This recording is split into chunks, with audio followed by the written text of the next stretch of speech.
And one more thing I kind of forgot is the recording settings.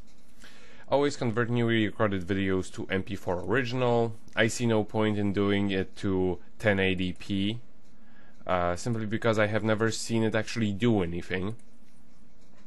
Second thing, when you're recording, actually make sure that you're choosing the right input, also remember that different inputs will have different default values to brightness, contrast, and so forth. For example, as video, as you can see here, well, I have adjusted it. Elgato just remembers. The S video will actually display much darker image than component does, so you have to adjust your brightness accordingly. And thankfully it actually remembers those sorts of things. So for example, when I change back to component, it's all at 0. When it comes to profile, just have the highest. When it comes to quality, around here. When you slide it, it will adjust how many megabytes per second it is, which is very convenient. I usually keep it around 8 because there is no sense going above that for almost anything. Now, among these options, preserve source format. Depends whether or not you have a decently advanced editing program.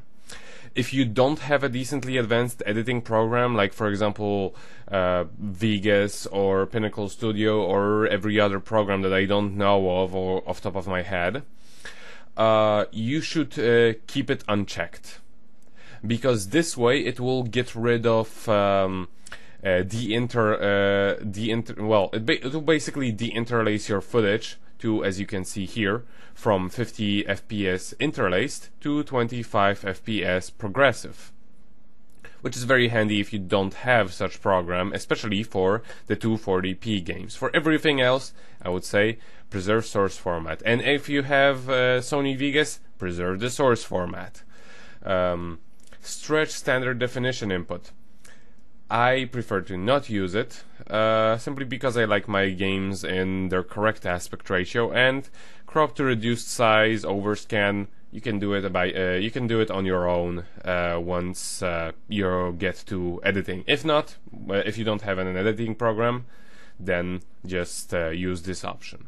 So that basically covers it, and let's now get to the Sony Vegas. I already put a couple examples from what I've recorded.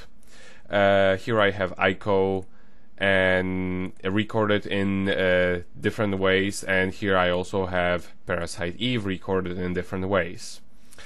I also set my properties to what it usually is when you start off Vegas and set it to default template. Now let's except really for one thing, but I will talk about that in a second. First and foremost, when you Sony Vegas has a very weird habit of keeping everything at smart resample. This is not very good. I would advise keeping everything at disable resample. I had already done that process, so yeah, let's just leave it at that. Second of all, please work with me.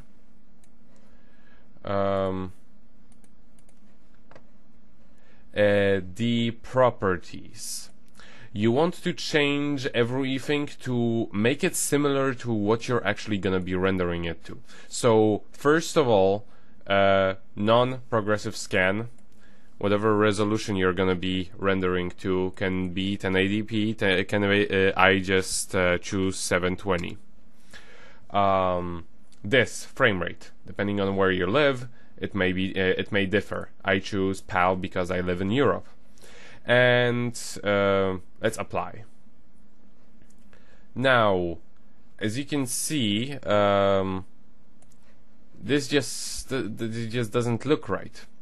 this is up to the interlacing method, which first let's see what it because the basic interlacing method that Vegas chooses is blend fields, which is in my opinion the worst one. But first of all, let's see what the interlacing actually does. Look at this.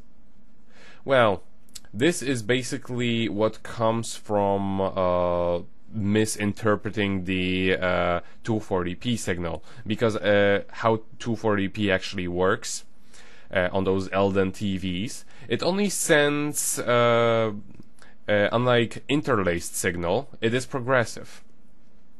And so it doesn't send every other fields. It basically it doesn't say send every other field 50 times a second. It sends all of the fields, but it just sends less of them. It's just look up the description of that on the Wikipedia. The bottom line is Elgato only reads it as sending every other field. As you can see here, there are clear gaps in between the lines. There is a very easy method to get rid of it, and it comes with Vegas, and this is to use interpolate fields.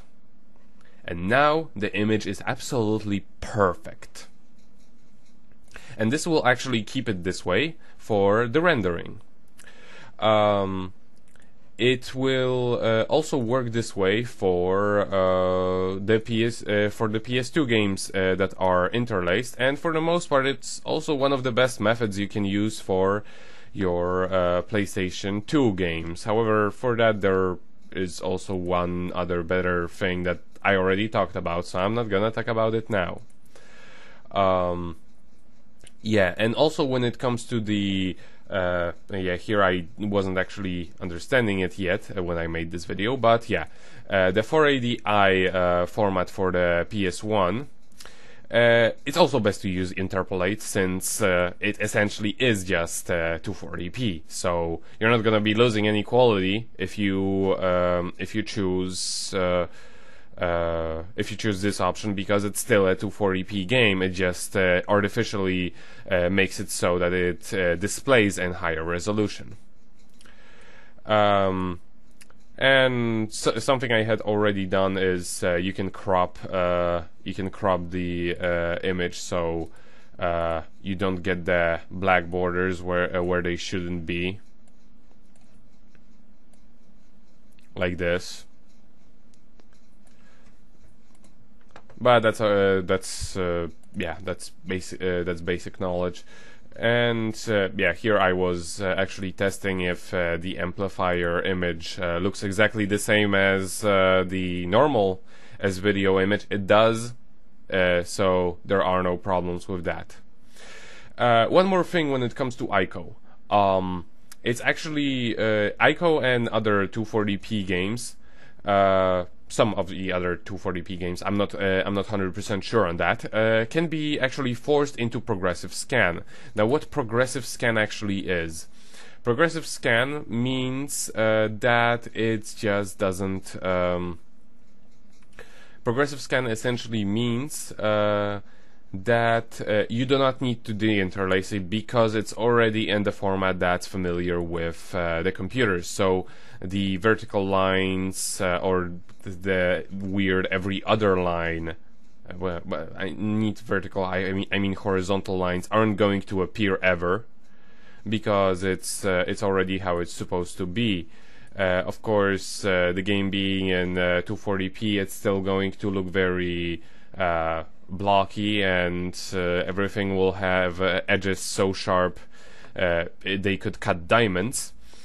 But it's not worse than any of the other sources. As you can see, this is the this is it forcing to 480i, and this is it being forced being viewed via as video. They all basically show the exact same image, albeit the as video one seems to actually look a little bit better, since there is a little bit more of this so to say, natural blur behind it. But yeah, that basically covers everything you need to know about recording 240p games on with the Elgato. Also, everything I said about the interlacing methods for on the PS1 recording with S-Video also applies to basically any other console that is in 240p. Just keep that in mind.